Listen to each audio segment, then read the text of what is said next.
Guys, അങ്ങനെ ഞങ്ങൾ Empuraan character അനാലിസിസിന്റെ അവസാന ഭാഗത്തിലേക്ക് എത്തിയിരിക്കുകയാണ്. അപ്പൊ തന്നെ നിങ്ങൾക്കറിയാം ഈ വീഡിയോ ആരെ പറ്റിയാണ് ചെയ്യുക എന്നത്.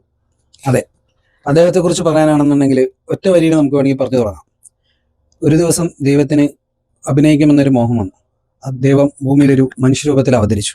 അവതാരത്തെ നമ്മൾ വിളിച്ചു Mohanlal, the complete actor. He's been a superstar as long as I can remember, because there's only one Mohanlal that happens once in 100 years, I think. അതെ, 47 വർഷക്കാലമായി മലയാള സിനിമയിൽ നിർത്താതെ തുടർന്നുകൊണ്ടിരിക്കുന്ന മഹാപ്രവാഹം. 2 ബിഗ് ഗംസിൽ ഒരാൾ, the complete actor, Padma Shri, Padma Bhushan, doctor, lieutenant colonel Bharat Mohanlal. Prithviraj പറഞ്ഞതുപോലെ ഈ നടൻ മോഹൻലാൽ ഈ സിനിമയിലുണ്ട് എന്ന് പറയുന്നതിലും വലിയ മാർക്കറ്റ് ഈ സിനിമയ്ക്ക് ആവശ്യമില്ല. മോഹൻലാൽ എന്ന് പറയുന്ന നടന്റെ സിനിമ പ്രൊവിഷൻ എന്ന് പറയുന്നത് ഒട്ടും കൺവെൻഷണൽ ആയിരുന്നില്ല. പുള്ളി ആദ്യം സിനിമാ രംഗത്തേക്ക് വന്നത് പല ആക്ടേഴ്സുകളിലും ഒരു സിനിമ ഭാഗമായിട്ടുണ്ടാകും ഒരു ചെറിയൊരു റോളായിരുന്നു. ഇതിനോട്ടം എന്ന സിനിമയിലായിരുന്നു 1978. പിന്നെ പുള്ളിയുടെ ഭാഗ്യം തുടങ്ങിയത് എവിടെയെന്ന് വെച്ചാൽ ഫാസില്, നവോദയ അപ്പച്ചൻ, ജിജോ, സിബി മലയിൽ തുടങ്ങിയ ഒരു ജൂറിയായത് അഥവാ ജഡ്ജായി വന്ന ഒരു ഓഡീഷൻ, ഒരു സിനിമയ്ക്ക് വേണ്ടിയുള്ള ഓഡീഷൻ ആണ്. ആ ഒരു സിനിമ പിന്നീട് മലയാള സിനിമാ ചരിത്രത്തിലെ ഏറ്റവും വലിയൊരു നാഴികക്കല്ലിൽ ഒന്നായി മാറി. കാരണം മലയാള സിനിമ ഇന്ന് വരെ കണ്ട ഏറ്റവും വലിയ നടന്മാരിൽ ഒരാളായ മോഹൻലാലിന്റെ ഒരു തലക്കുറി കുറിച്ച ഒരു സിനിമയായിരുന്നു അത്. അപ്പൊ ആ ഒരു സിനിമയിൽ അതിന്റെ ഭാഗമായിട്ടുണ്ടായിരുന്ന സിബി മലയിൽ പറഞ്ഞു വരും, ഈ ആക്ടറിന് വലിയ റേഞ്ചൊന്നും ഞാൻ കാണുന്നില്ല, അപ്പൊ ഈ ആക്ടർ എന്ന സിനിമയിൽ എടുക്കണമെന്നുള്ളത് നമുക്ക് രണ്ടാമത്തെ ഒരു ചിന്തയായിട്ട് മാത്രം, ഒരു സെക്കൻഡ് തോട്ടായിട്ട് മാത്രം വെക്കേണ്ട ഒരു കാര്യമായിരുന്നു എന്ന് പറഞ്ഞു വരും. പിന്നീട് നടന്ന ചരിത്രം എന്ന് വെച്ചാൽ ഈ പറയുന്ന സിബി മലയിൽ നിന്നുള്ള തന്നെ ഡയറക്ടറിന്റെ ഏറ്റവും കൂടുതൽ സിനിമകളിൽ അഭിനയിച്ച ഒരു നടനായി മാറി മോഹൻലാൽ.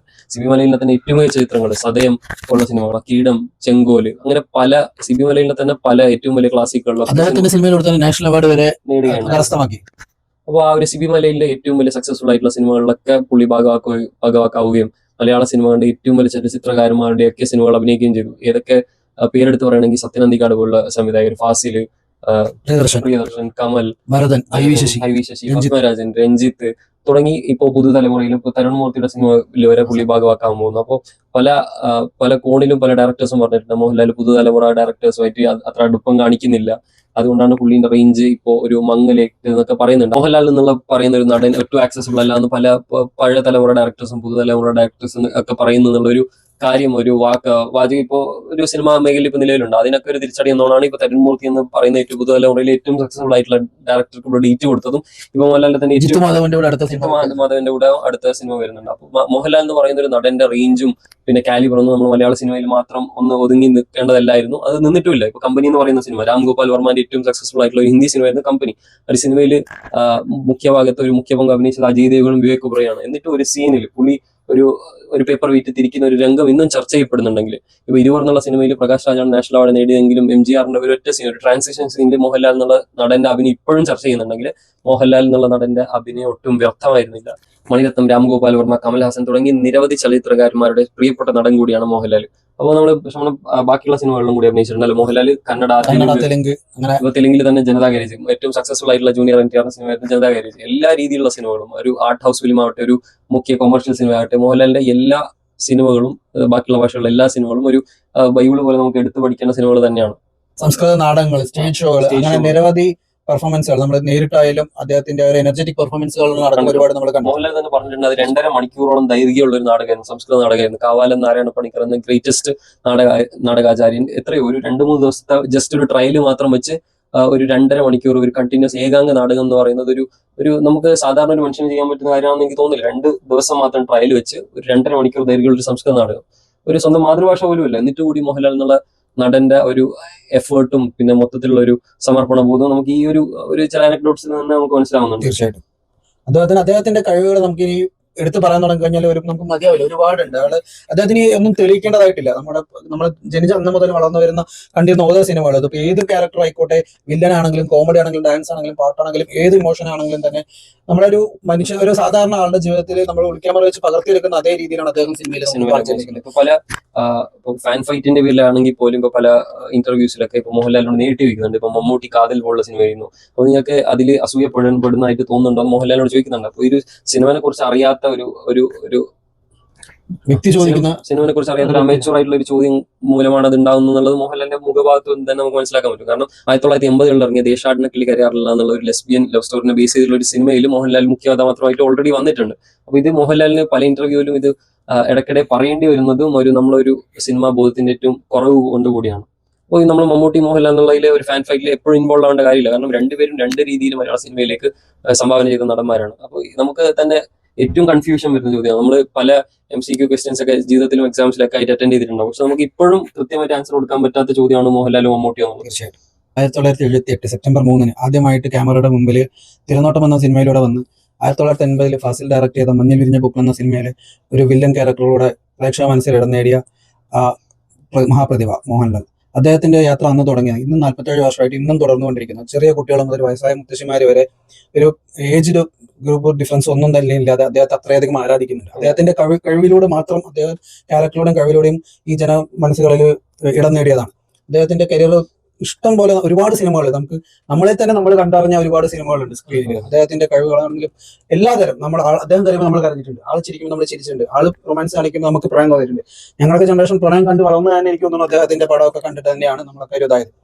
അതുപോലെ തന്നെ അദ്ദേഹം 1986 ഒരു വർഷം തന്നെ 36 സിനിമകളോളം അദ്ദേഹം അഭിനയിച്ചിട്ടുണ്ട്. അതിൽ 24 സൂപ്പർ ഹിറ്റും ഇൻഡസ്ട്രിയൽ ഹിറ്റും ആയിരുന്നു എന്നുള്ളതാണ് ഒറ്റ റെക്കോർഡ്. അതുപോലെ തന്നെ രാജാവിന്റെ മകൻ എന്ന സിനിമയിലൂടെ അദ്ദേഹം 1986 തന്നെ ഒരു ജോണായിട്ട് വന്ന ഒരു സൂപ്പർ സ്റ്റാർ എന്ന പദവി തന്റെ 26ാമത്തെ വയസ്സിൽ അദ്ദേഹം കരസ്ഥമാക്കിയതാണ്. ആ പദവി ഇത്രയും വർഷമായിട്ട് ഇപ്പോഴും അദ്ദേഹം ഈ 64ാമത്തെ 65ാമത്തെ ബർത്ത്ഡേ ആണ് അടുത്ത മാസം വരാൻ പോകുന്നത്. 65 വയസ്സ് വരെയും അദ്ദേഹം കൊണ്ട് നടക്കുന്നുണ്ട്. അതൊരു വലിയ ഒരു കഴിവ് തന്നെയാണ്. അദ്ദേഹത്തിന്റെ മികച്ച സിനിമകൾ എടുത്ത് പറയുകയാണെങ്കിൽ നിരവധിയുണ്ട്. ഒന്നും നമുക്ക് പറഞ്ഞാൽ തീരത്തില്ല, അത്ര മാത്രമുണ്ട്. ഇപ്പൊ അൽസിമേഴ്സിന്റെ ക്യാരക്ടറായി ചെയ്യുന്ന തന്മാത്രയുടെ ക്യാരക്ടർ ആണെങ്കിലും വാനപ്രസ്ഥമാണെന്നുണ്ടെങ്കിലും ധനം എന്ന് പറയുന്ന സിനിമയാണെങ്കിലും ഇഷ്ടം പോലെ അദ്ദേഹത്തിന്റെ ഒരുപാട് ക്യാരക്ടർ ഉണ്ട്. അങ്ങനെ നമ്മളിപ്പോ ചർച്ച ചെയ്തുകൊണ്ടിരിക്കുന്ന എമ്പുരാനിലോട്ട് എത്താൻ നമുക്ക് സമയമായിട്ടുണ്ട്. കാരണം ഇല്ലാന്നുണ്ടെങ്കിൽ നമ്മൾ ഈ വീഡിയോ ഇനിയും നീണ്ടു പോകത്തേ. അപ്പൊ നമുക്ക് coming to Lucifer and Empuraan. Lucifer എന്ന് പറയുന്ന സിനിമയുടെ 2019 ലൂസിഫർ ഇറങ്ങുന്ന സമയത്ത് എല്ലാവരും മോഹൻലാലിനെ കളിയാക്കിക്കൊണ്ടിരുന്ന ഒരു സമയമായിരുന്നു. കാരണം ഫ്ലോപ്പുകൾ മാത്രം സമ്മാനിച്ചുകൊണ്ടിരുന്ന നടൻ. ഒരു മോഹൻലാൽ എന്ന് പറയുമ്പോൾ തന്നെ ഈ പടത്തിൽ പോകണമെന്ന് ചിന്തിച്ചിരുന്നു. അതേ പ്രേക്ഷകരെ കൊണ്ട് തന്നെ മോഹൻലാൽ എന്ന് പറയുന്ന തിരുത്തി പറയിപ്പിച്ച പറഞ്ഞ പോലെ തന്നെ 55 മിനിറ്റ്. അതെ, വെറും ആ 2 മണിക്കൂർ 57 മിനിറ്റുള്ള പടത്തിൽ 41 മിനിറ്റ് മാത്രം അദ്ദേഹം കാണുന്നുള്ളൂ. പക്ഷെ ആ ഒരു 41 മിനിറ്റ് കൊണ്ട് തന്നെ നമ്മുടെ മനസ്സിൽ അദ്ദേഹം മോഹൻലാൽ എന്ന് പറയുന്ന നടൻ എവിടെയും പോയിട്ടില്ല എന്നുള്ളതാണ്. ചെറിയൊരു അനുഭവം പറയട്ടെ. ഞാൻ ആ ലൂസിഫർ എന്നുള്ള സിനിമയിൽ ടിക്കറ്റ് എടുത്ത് ഞാൻ കസേരയിൽ ചെന്നിരുന്നപ്പോൾ നല്ല സന്തോഷമായിരുന്നു. കാരണം എന്റെ തൊട്ടപ്പുറത്തിരുന്നത് കുറച്ചൊരു 60-70 വയസ്സ് നിൽക്കുന്ന ഒരു വൃദ്ധയായ ഒരു സ്ത്രീയായിരുന്നു. ഞാൻ വിചാരിച്ചു ഇനി ഒരു കുട്ടി, നമ്മൾ സാധാരണ തിയേറ്ററിൽ പോകുമ്പോൾ കുട്ടികളുടെ കരച്ചിൽ, യൂത്ത് ആണെങ്കിൽ ആർപ്പുളിക്കലൊക്കെ ഇതൊന്നും ഉണ്ടാവില്ല എന്ന് വിചാരിച്ച സന്തോഷമായി. വൃദ്ധയുടെ അടുത്താണല്ലോ ഇരിക്കുന്നത്, എന്ത് ചെയ്യാന്ന് വിചാരിച്ചു.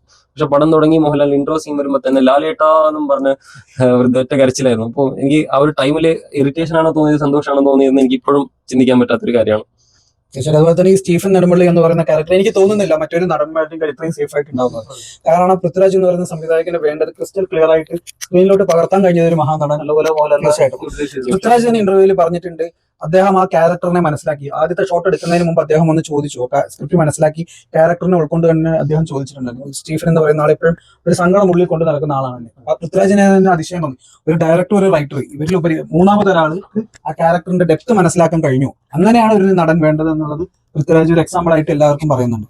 അതുപോലെ തന്നെ ഓരോ നോട്ടം കൊണ്ടാണെന്നുണ്ടെങ്കിൽ പോലും ആ കുട്ടി ഒരു കല്യാണം അറസ്റ്റ് ചെയ്തുകൊണ്ട് പോകുന്ന സീനിൽ തന്നെ ആ കണ്ണിൽ വരുന്ന ട്രാൻസാക്ഷൻ നമുക്ക് കാണാൻ സാധിക്കുന്നുണ്ട്. കാരണം അടിക്കുമ്പോഴുള്ള സ്റ്റീഫനിൽ നിന്ന് ഖുറേഷിയിലോട്ടുള്ള മാറുന്നത് പൃഥ്വിരാജിനെ പ്രേക്ഷകരിലോട്ട് എത്തിക്കാൻ ആ ഒരു ക്ലോസപ്പ് ഷോട്ട് മാത്രം മതിയായിരുന്നു. ആ ഒരു കമ്മ്യൂണിക്കേഷൻ മോഹൻലാൽ എന്ന് എല്ലാ ഡയറക്ടർമാരുടെയും അഹങ്കാരം എന്ന് അല്ലെങ്കിൽ കോൺഫിഡൻസ് എന്ന് പറയുന്നത് ഒരു ക്ലോസപ്പ് ഷോട്ട് വെക്കാൻ മോഹൻലാലിന്റെ ഫേസിലോട്ട് അവർക്ക് യാതൊരു പേടിയില്ല. അതിപ്പോ ഫൈറ്റ് ആയിക്കോട്ടെ, ഡയലോഗ് ഡെലിവറി ആയിക്കോട്ടെ, ഡയലോഗ് ഇല്ലെങ്കിൽ പോലും ഒരു പാട്ട് സീൻ ആയിക്കോട്ടെ, എന്ത് തന്നെയാണെന്നുണ്ടെങ്കിലും മോഹൻലാൽ എന്ന് പറയുന്ന നടനെ ക്ലോസപ്പ് വെച്ച് കഴിഞ്ഞാൽ അവർക്ക് ആ ഫിലിം നഷ്ടമില്ല. കാരണം ആ ഒരു സീൻ അത്രയും വർക്ക് ആണെന്നുള്ളത് അവർക്ക് അത്രമാത്രം കോൺഫിഡൻസ് ആണ്. അദ്ദേഹത്തുമായിട്ട് വർക്ക് ചെയ്ത എല്ലാ ഡയറക്ടർമാരും പൊതുവെ ഒരേ സ്ഥലത്തിൽ പറയുന്ന ഒരു കാര്യം തന്നെയാണ്. അപ്പൊ അതിന്റെ ഒരു എക്സാമ്പിൾ മാത്രമാണ് നമ്മൾ ഈ ലൂസിഫറിലാക്കേണ്ട ആ ഒരു ട്രാൻസിഷൻ സീൻ. എമ്പുരാനിലേക്ക് വരികയാണെങ്കിൽ നമ്മൾ ലൂസിഫറിന്റെ ക്ലൈമാക്സിലാണ് നമ്മൾ മനസ്സിലാക്കുന്നത് സ്റ്റീഫൻ മോഹൻ കൂടി ഉണ്ടെന്ന്. എമ്പുരാനിൽ മൊത്തം പ്രീക്വൽ സീൻ ആണെങ്കിലും ഖുറേഷി അബ്രഹാമിന്റെ കഥകളായിരിക്കും കൂടുതലും പറയുന്നുണ്ടാവുക. അതായത് സ്റ്റീഫൻ 26 വർഷം എവിടെ ആയിരുന്നു എന്നുള്ളൊരു ചോദ്യം ബാക്കി നിൽക്കുകയാണ് അത് അവസാനിപ്പിച്ചിരിക്കുന്നത് ലൂസിഫർ. അപ്പൊ 26 വർഷത്തിനുള്ള ഉത്തരം കൂടി ആയിരിക്കാം. ഉത്തരം കിട്ടാത്തൊരു ഗ്യാപ്പായിരുന്നു, ഏജ് ഗ്യാപ്പായിരുന്നു സ്റ്റീഫന്റെ. ആ ഒരു ചെറുപ്പകാലം മുതൽ ആ ഒരു സ്റ്റീഫൻ നെടുമ്പള്ളി എന്നുള്ള ഒരു നമ്മളെ സക്സസർ എന്നുള്ള നിലയ്ക്ക് വരുന്ന ആ ഒരു സീൻ വരെ എന്തായിരുന്നു, സ്റ്റീഫൻ നെടുമ്പള്ളി എന്തായിരുന്നു, ആ ഒരു ക്യാരക്ടർ ആർക്ക് എന്താണെന്നുള്ളതിനെ കുറിച്ച് നമുക്ക് ഇപ്പോഴും വ്യക്തമായ ഒരു ധാരണയില്ല. ആ ഒരു ഗൂഢമായി തന്നെ നിൽക്കുന്നുണ്ട്. ആ ഒരു സംവിധായകനും രചയിതാവിന്റെയും വ്യക്തമായിട്ടുള്ള തീരുമാനമാവാം അത് അങ്ങനെ തന്നെ നിൽക്കുക എന്നുള്ളത്. അതിന് ആ ചോദ്യത്തിലുള്ള ഒരു ഉത്തരം കൂടി നമുക്ക് ഈ ചിത്രത്തിൽ നിന്ന് പ്രതീക്ഷിക്കുന്നുണ്ട്. എങ്ങനെയാണ് ഒരു സ്റ്റീഫൻ നെടുമ്പള്ളി വെറും ഒരു ബാലൻ മാത്രമായിരുന്ന സ്റ്റീഫൻ നെടുമ്പള്ളി ഇത്രയും ഡെപ്ത് ഉള്ള, ഇത്രയും എല്ലാ ലോകത്തും ഒരു ഫൈനാൻസ് കൊണ്ടായാലും മസിൽ പവർ കൊണ്ടാണെങ്കിൽ പോലും നമുക്ക് വ്യക്തമായ ഒരു ധാരണ കിട്ടുന്നുണ്ട്. സ്റ്റീഫൻ നെടുമ്പള്ളി എന്നുള്ള ക്യാരക്ടർ വെറുതെ വന്ന് പോകാനുള്ള ക്യാരക്ടർ അല്ല. ഇങ്ങനെ ഒരു മാഫിയ, ഒരു മുംബൈയിലെ മുഴുവൻ മാഫിയ സംഘാംഗങ്ങളെയും ഇത്രയും പരിഭ്രമത്തിലാക്കണമെങ്കിൽ സ്റ്റീഫൻ നെടുമ്പള്ളി എന്നുള്ള ക്യാരക്ടറിന് എത്രമാത്രം പുള്ളി സംഗ്രഹിച്ചിട്ടുണ്ട്, സ്വയം എന്നുള്ളതിലേക്ക് എത്രമാത്രം തന്നിലേക്ക് ആവാഹിച്ചിട്ടുണ്ട് എന്നുള്ളത് നമുക്ക് വ്യക്തമായ ഒരു ധാരണ കിട്ടുന്നുണ്ട്. ആ ഒരു മാനിഫെസ്റ്റേഷൻ, ആ ഒരു വെറും മാൻ അല്ലാത്ത ഒരു മാനിഫെസ്റ്റേഷൻ ആ സിനിമയിൽ, ലൂസിഫർ എന്നുള്ള സിനിമയിൽ സ്റ്റീഫൻ നെടുമ്പള്ളി കൊടുക്കുന്നുണ്ട്.